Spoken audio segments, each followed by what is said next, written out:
दोस्तों, कारगिल दिन यानी जिस दिन हमने पाकिस्तान को धूल चटाई थी। दोस्तों, आज का दिन कारगिल दिन है। तो आज मैं आपको इसके बारे में डिटेल में जानकारी दूंगा और इस पर मैंने एक वीडियो बनाई है, तो आप ये वीडियो पूरी देखिएगा जिससे आपको पता चले कि कारगिल दिन को क्या हुआ था, उस दिन हमारी क्या स्थिति थी और पाकिस्तान की क्या स्थिति थी। तो चलिए स्टार्ट करते हैं। स्टार्ट करने से पहले आप मुझे मेरी Facebook ID Prithviraj Singh Chauhan पर फॉलो कर सकते हैं या मेरी ट्विटर आई डी पृथ्वी799 पर भी फॉलो कर सकते हैं। So let's start.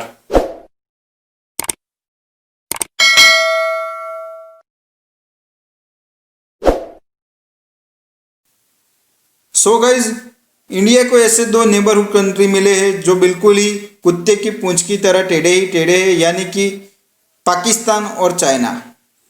तो दोस्तों, आपने देखा होगा कि कई दिनों से चीन के साथ तो हमारे जो कॉन्फ्रंटेशन चल रहा है गलवान वैली में, यानी कि लद्दाख में, और अभी अरुणाचल प्रदेश में भी उन्होंने कॉन्फ्रंटेशन स्टार्ट कर दिए है। तो दोस्तों, आज हम देखने वाले हैं कारगिल डे के बारे में। तो दोस्तों, कारगिल डे हुआ था इंडिया और पाकिस्तान के बीच 1999 को, मई से जुलाई तक ये हुआ था, और 26 जुलाई को हमने वहाँ पर विक्ट्री हासिल की थी, जिससे हम ये सेलिब्रेट करते हैं कारगिल डे के नाम से, और उसको ऑपरेशन विजय नाम से भी जाना जाता है। तो हम सबसे पहले देखेंगे कि ये आखिरकार युद्ध कहाँ पर हुआ था। तो हम सबसे पहले देखेंगे, गूगल मैप में जाएंगे और वहाँ पे देखेंगे कि कारगिल कहाँ पर स्थित है।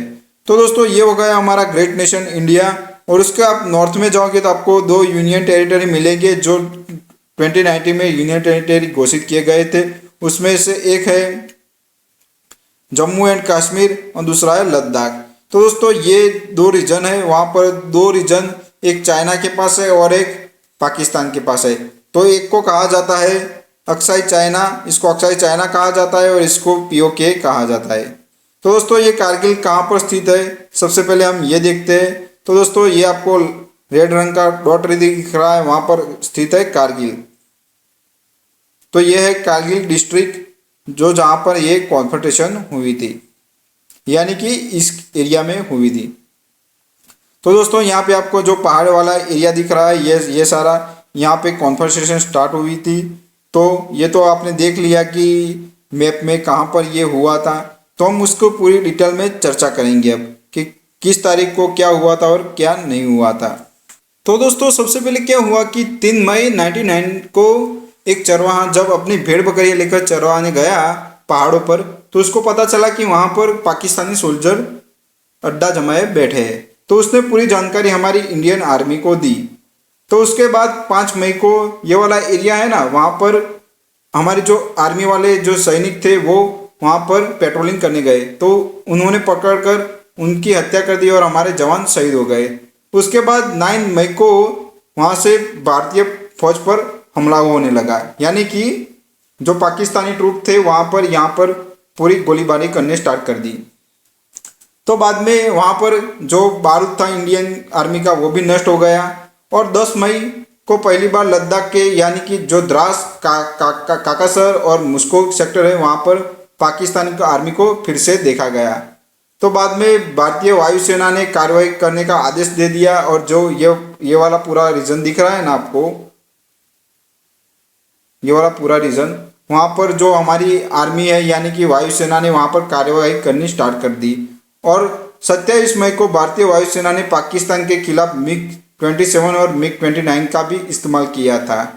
और 26 जुलाई को वहाँ पर इंडियन आर्मी ने पाकिस्तान आर्मी को हरा दिया, और आधिकारिक तौर पर ये युद्ध समाप्त हो गया, और पाकिस्तान ने अपनी जो घुसपैठ की थी वो वापस लेने से, मतलब कि वापस लेने पर हस्ताक्षर कर दिए। तो दोस्तों, ये पूरा घटनाक्रम है 3 मई से 26 जुलाई तक। तो आपको ये मैंने मैप में दिखा दिया। अब इसमें हम डिटेल में चर्चा करते हैं। तो हमारी जो पॉलिटिकल यानी इंडिया की बात करें, तो उस समय भारत के जो वड़ा प्रधान थे वो थे अटल बिहारी वाजपेयी, और पाकिस्तान के जो प्रेसिडेंट थे वो थे परवेज मुशर्रफ, और हमारे जो सेना नायक यानी आर्मी के जनरल थे वो वेद प्रकाश मालिक थे, और वहाँ के जो सेना नायक यानी कि जनरल थे वो परवेज मुशर्रफ थे। तो दोस्तों, वहाँ पर तो आपको पता है कि आर्मी का ही शासन चलता है, तो वहाँ पर प्रेसिडेंट भी वही थे और आर्मी के जनरल भी वही थे। तो इंडिया की बात करें तो इंडिया के वहाँ पर 3000 सैनिक थे, और पाकिस्तान देश 5,000 से भी ज़्यादा सैनिक थे, फिर भी हमने उनको हराकर हमने ये जीत लिया था। तो दोस्तों ये सब हुआ था कैसे? तो दोस्तों पाकिस्तान ने ये युद्ध इंडिया से स्टार्ट क्यों किया था, उसके पीछे वहाँ का पॉलिटिकल रीज़न है। तो वहाँ के जो पूर्व प्रधानमंत्री नवाज शरीफ और उनके जो सेना प्रमुख जहांगीर करामत थे, उन्होंने 1998 के करीब उनके बीच मतभेद बहुत ही बड़े बढ़ गए थे। तो उसके कारण करामत की सेवानिवृत्ति के बाद किसे सेना का प्रमुख बनाया जाए, इस पर बहुत ही बड़ी बहस चल रही थी। तो उस समय जो नवाज शरीफ ने एक सभा में अपने ऊपर की गई टिप्पणी से गुस्सा होकर कहा कि हमने ये सेना प्रमुख से पद का इस्तीफा दे दिया है और आज से जो परवेज मुशर्रफ है उसको सेना का प्रमुख नियुक्त किया जाए। तो बाद में जो वहाँ के जो परवेज मुशर्रफ थे वो राष्ट्रपति बन गए और वो जनरल भी बन गए। साथ ही साथ उन्होंने इंडिया पर युद्ध की स्थिति को स्टार्ट कर दी थी।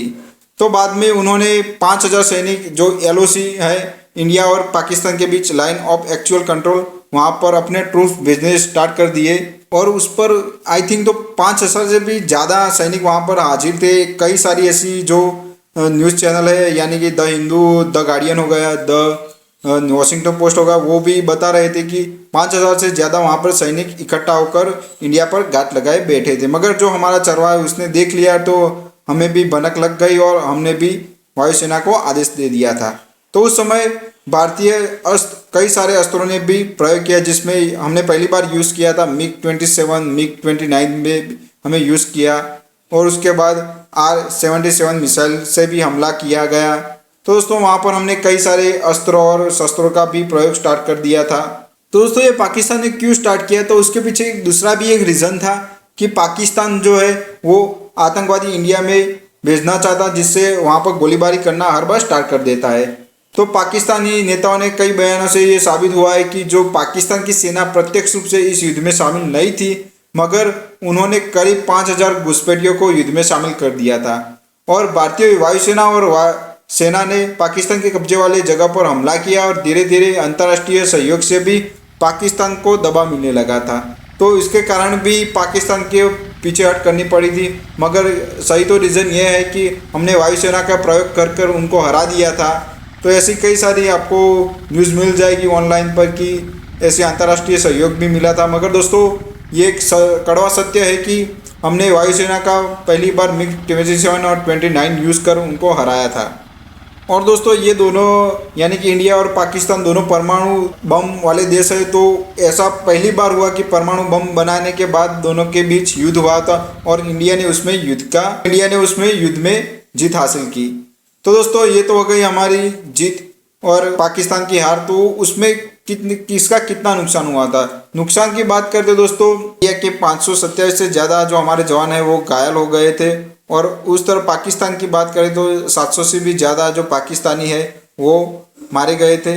और जो हमारे एक युद्ध बंद हुआ था यानी कि एक युद्ध वॉरियर था वो वहाँ पर कैद हुआ था और वहाँ के 8 से ज़्यादा भी युद्धबंदी इंडिया में हुए थे और हमारा एक लड़ाकू विमान मारा गया था।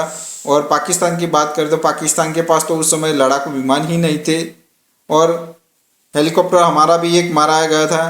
तो दोस्तों ये दोनों तरफ से नुकसान तो हुआ था मगर हमने उसमें जीत हासिल की। तो दोस्तों ये था पूरा कारगिल का युद्ध, कैसे हुआ था, कब हुआ था और क्यों हुआ था। तो दोस्तों मैंने आपको संक्षिप्त में बता दिया कि उस समय युद्ध में क्या हुआ था या क्या नहीं।